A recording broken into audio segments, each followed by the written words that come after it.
Before this demonstration starts, I'd like to point out that the original video is supposed to be on YouTube and it was taken down. I'm currently in contact with YouTube and hopefully it will be put back up. Um, this is the temporary location for the video. Can we predict the popularity of a song using machine learning? I want to figure out if it would be possible to determine if a song will be popular merely by looking at the attributes of the song and comparing it to past trends, likable attributes, and other data points which we will try to tie a correlation to. This topic was great as I could pull vast amounts of data through many years, giving us enough room to identify any subtle trends, helping us pinpoint what might create a hit. Ultimately, I wanted to see if the mass amounts of data available to us would be enough to predict a seemingly impossible to quantify attribute, the popularity of a song, only using mathematical algorithms and machine learning without using any fundamental or subjective information. This presentation is of a Python machine learning project that I undertook so that I could gain a better understanding of data analysis and machine learning. Throughout doing research for this project and learning all the skills necessary, I found that while there is a very steep learning curve to all parts of it, from how different algorithms and regressors work, or to loss reduction, or even how to format data so that it works well with machine learning algorithms, I found that all this information is vital when working with data and using any sort of regression or prediction, as the fundamental skills all apply, even to scopes outside of machine learning. I'd also like to give a general overview of the project, including its chosen methods, the purpose or goal, and the future applications of it. The chosen methods being a structured dataset and ML models. Its structure was built around Python, just because it has so many libraries supporting data science and machine learning. And it being an interpreted language allows me to run it line by line, making it exceedingly easy to explain while running it. The dataset was from Spotify. That included over 600,000 data points, each of them being tracks with attributes on them. That makes it very easy for me to quantify and run a model on. And the ML models themselves come from scikit-learn. I used scikit-learn because there was a wide range of models and visualizers that I could use. Really helped with the presentation. And the algorithm that I used were different regression algorithms because my data is continuous and there's patterns to be developed. What is the purpose or goal of this project? The reason I chose ML, machine learning, and music is because I've played music my whole life, playing piano, and machine learning because I've always been interested in how computers can continue to evolve music, especially since they've only come out since the later half of the 20th century, and how they can come into music in different forms. So the newest version of this would be AI and machine learning. How is this useful practically? This can be applied in production scenarios, scoring a track, seeing how the computer rates it, how it relates to other tracks that the producer created, and many other different metrics other than popularity can be determined based on this. How's it useful educationally? This is more of a personal question. I personally found this educational because I got to look at all the math, look at and learn all the math that goes behind machine learning, which I wouldn't have expected. And I never really understood how AI, machine learning, neural networks, and all these worked. And finally understanding that it's basically just different formulae put together in a meaningful manner that is in a computer science scenario. And it was very interesting to find that out, discover the different formulas and equations. Future applications of this might include further explorations, such as putting this into AI or making a kind of suggestion system. So this would be further improvement or deployment. So there could be a suggestion system telling the producer what can be improved, what is lacking, how this is maybe too similar to another song, and other metrics like that can be measured in this way.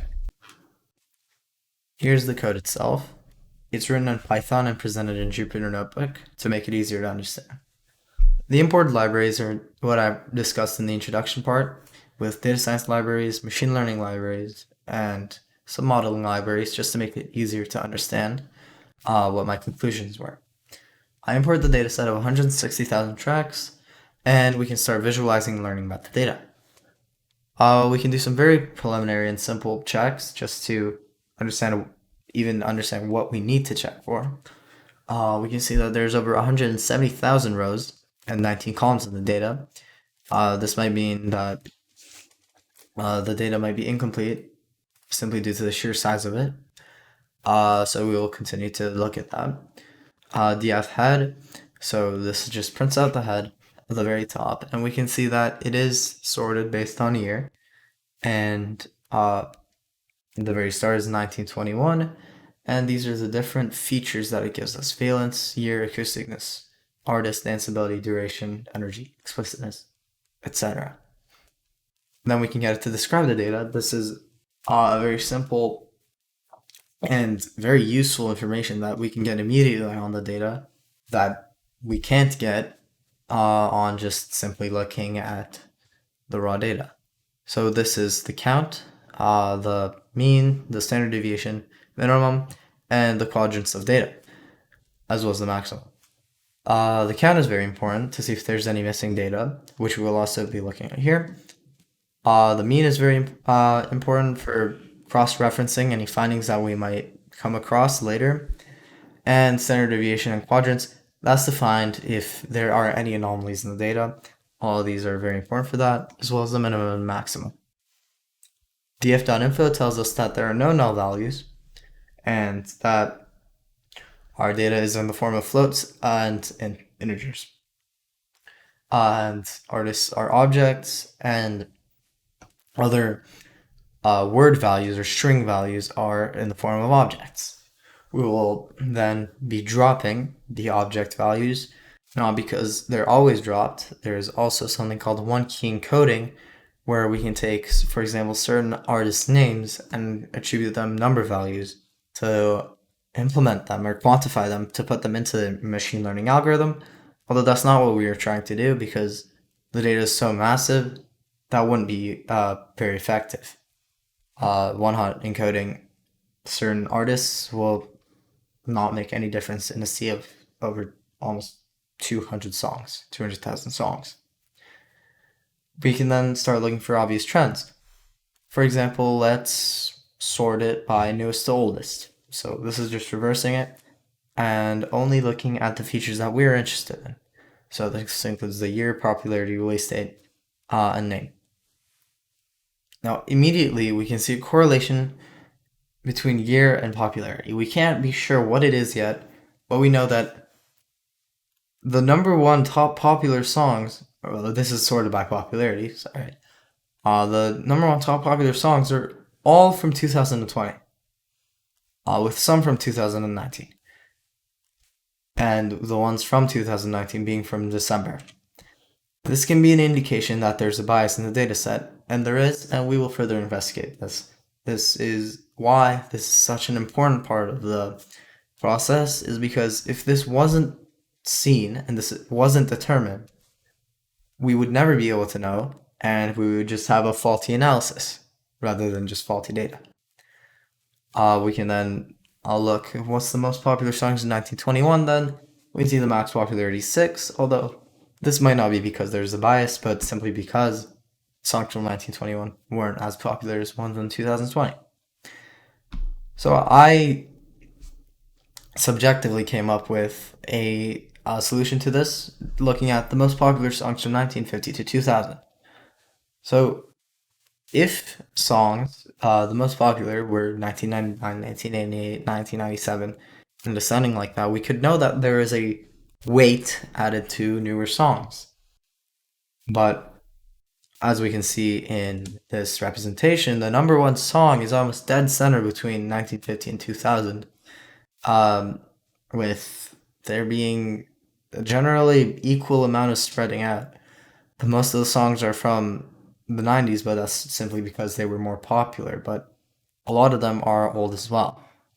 So we know that there isn't a consistent weight put on the data, but there is an effect that is being felt. We can then further investigate this as well as look at other correlations in the data because we also don't want to hyper focus on a certain problem, then we might not be able to see other problems as well while doing the analysis of the data, while analyzing the data. So this is a correlation map. So this is a combination between a heat map and a correlation index. A correlation index is simply dividing the values to each other and seeing how much they're correlated. And the heat map is just a form of representation that I found was most useful for this. So if a number is close to 1 or close to negative 0.6, the numbers are very closely correlated. We can see high correlation between acousticness and year, energy and acousticness, loudness and year. And what we really want to be looking at here is the popularity band, either this one or which word? Is the other one? Right here. Either here or here. Now we can see that nothing really has that big of a correlation with popularity. Loudness has a little bit. Liveness, key, nothing. Instrumentalness has a slight correlation. But as we can see, energy has some. But year has the most amount. This is almost over 80%, which we'll be looking at the exact value later. But we can see that year is undoubtedly the highest correlation. We can also create synthetic value pairs from looking at this. We can first draw conclusions. So year is correlated to popularity, positive, elephant in the room. Loudness and energy, positive. Energy, acousticness, negative. Acousticness here, negative. Then we can numerically verify what we're trying to say. The correlation between popularity and other values. We can see that popularity has 1, obviously it being itself, and year having over 86% correlation with year. Spotify doesn't explain this very immediately, but although it might not be deliberate, there is definitely a weight placed on year. And we'll try to find out more about what this weight is, why it's put there, including our own analysis as well as research. But still, we can look at other key value pairs to create our synthetic data. So this would be energy. Energy was very closely correlated with a lot of values, and two that immediately stand out to the eye are acousticness and loudness, both being over close to 75%. So we can create synthetic value pairs with these. Which we will be doing right after this, right here. But first, visualizing once again the year and the distribution. The distribution is not surprising at all. It's a very normal distribution, although it isn't centered, and all these zero values are just because the data set is so big, and naturally most of the songs are never going to be listened to simply because Spotify is very easy to upload to. Anyone can upload there. But there's a very normal curve that we would expect. This might be synthetic, placed by Spotify, as well as this. The popularity increasing so drastically based on very recent years. This might be a synthetic addition to the graph, but we can't know without doing analysis. Of course, with the creation of rock, popularity does increase, but what is most concerning is, as I mentioned, this jump between 2015 or so to drastic jump, steeper than anywhere else on the entire graph. For no reason, there hasn't been any notable fundamental differences in that year. From 2000 and presumably 17, 18, 18, 19 to these years, which have been, on average, significantly more popular than any other year. So we're going to try to figure out if this was self-regulating or synthetic on Spotify's end. And we can create synthetic data ourselves, just to get more features in, and help the algorithm out.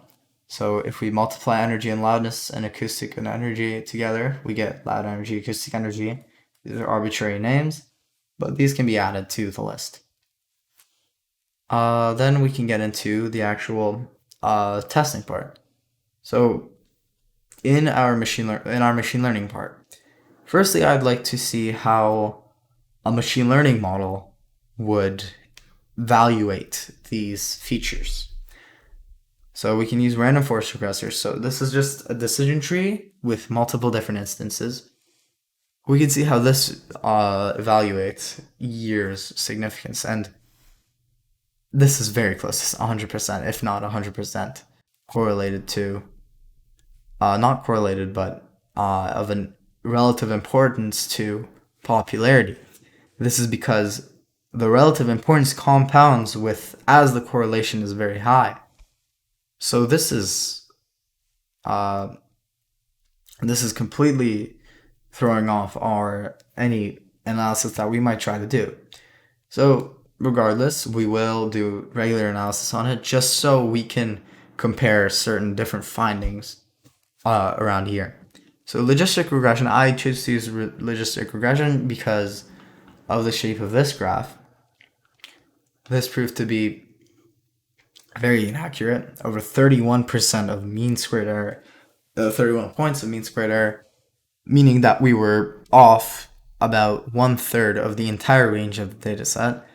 And I believe that is the most off that, close to the most off that logistic regression can be in one of these contexts. So this is very inaccurate. Linear regression, decision tree regression is significantly better. Decision trees are just a set of decisions based on quantifiable values, including the Gini code, certain mathematical calculations determining the value of each of these decisions that the tree makes. Now, this has pretty similar loss reduction techniques as, for example, linear regression does, decreasing the mean squared error from, for example, one instance of reducing loss would be, one way of reducing loss would be gradient descent. This is probably the most common way of reducing loss, and this is getting the loss index, which looks like a convex shape, and finding how much the loss is, finding the derivative of the loss index, and taking steps towards the negative direction so that the loss can be at a zero. A gradient descent is quite a complicated concept, but the general idea is it is taking it without calculating the exact loss for every single data set. It's guessing in a way where it's efficient and it can reduce the loss to the absolute minimum. Then there's random forest regressors, which is just multiple instances of the decision tree, so it will just be a more accurate version, the best case scenario of decision tree regressors. We can see that these are actually pretty accurate with 6.7 points off. Although they're not as accurate as it would be production grade, certain hyperparameters and classification type predictors can be experimented with to see if they would make a difference. We can now try different ways of addressing the problem of the year bias. So one way of doing this could be by removing the year value completely. And although this still helps with the data. Although the data is still heavily affected by the year bias, it still creates a more in the context of the machine learning algorithm itself, there's no bias. There's no cheat that it can hold on to. However, for the subjective results that we're trying to get, whether a song is popular or not, that's not going to be that effective because year is just so much more important. So one thing that we could add on to this is by reducing the scope to only 1 year and guessing it like that. However, the subjective information isn't as important in this context, only as the technical. So we're going to do the same thing without year, and see the accuracy. Logistic regression still bottoming out very, very low. And if we see decision trees, it's 14 compared to the 9 that we got before, and random forests are 10 compared to the 6. So the cheat that the model could use is finding the weighting of the tracks based on the year. So if it was 1996, there was a certain amplifier based compared to 1941, or was 2020, there was an amplifier based on compared to 2010, and it could kind of use this as a cheat, but didn't give it the values. So it's still clear that the attributes are helping determine the values. The year is just making the subjective data and the subjective conclusion relatively useless. Here are just the performances of the different tools. Logistic being very ineffective, decision trees being effective, both instances of it, random forest being, in my opinion, the best case scenario of decision trees. After going through the process of formatting and analyzing the data set, we found that there was a significant bias in our data, which is still a valuable finding. The results that I achieved from this project of predicting the popularity of a song proved not to be the prediction of the raw popularity and success of a song, but rather a heavily biased prediction of how Spotify would have ranked that song. Thus, although the data is not useless, and the project isn't useless, it has told us that there's this inconsistency, and there are over 117 different code bases that are running off of this data set. This would be important information to know for these other people that are using this data set. It has to be recognized that this isn't a direct measure of song popularity. That being said, the data gathered, manipulated, and produced in this project has allowed me to gain a very deep understanding of how data science can work and the realities of it, including machine learning, and how it can be used in the context of prediction, although sometimes not so accurately, and pattern finding. Furthermore, it has also taught me the intricacies of data science and all the burns and quirks that data can come with, as I said. No matter how much it's been refined, all data sets have their shortcomings. For this one, it was an unexpected one, and it was a very heavy bias to the year feature. While determining the features and labels of my data before the pre-processing, I was able to catch this, and this is probably the most important part of the project, and it's very important to show that in any context, not even only in data science, doing research on your dependent variables or your data or whatever is being researched is incredibly important. Where this only goes to show as a lesson, in the form of a lesson of this. Regardless, I found this project very effective, even for my understanding of machine learning itself, because while doing this project, I did plenty of research on machine learning, how it might be affected by this data, and its fundamental functions as well, giving me a deep understanding of this, which really helped me appreciate the power of simple mathematics in such a complex application such as this one.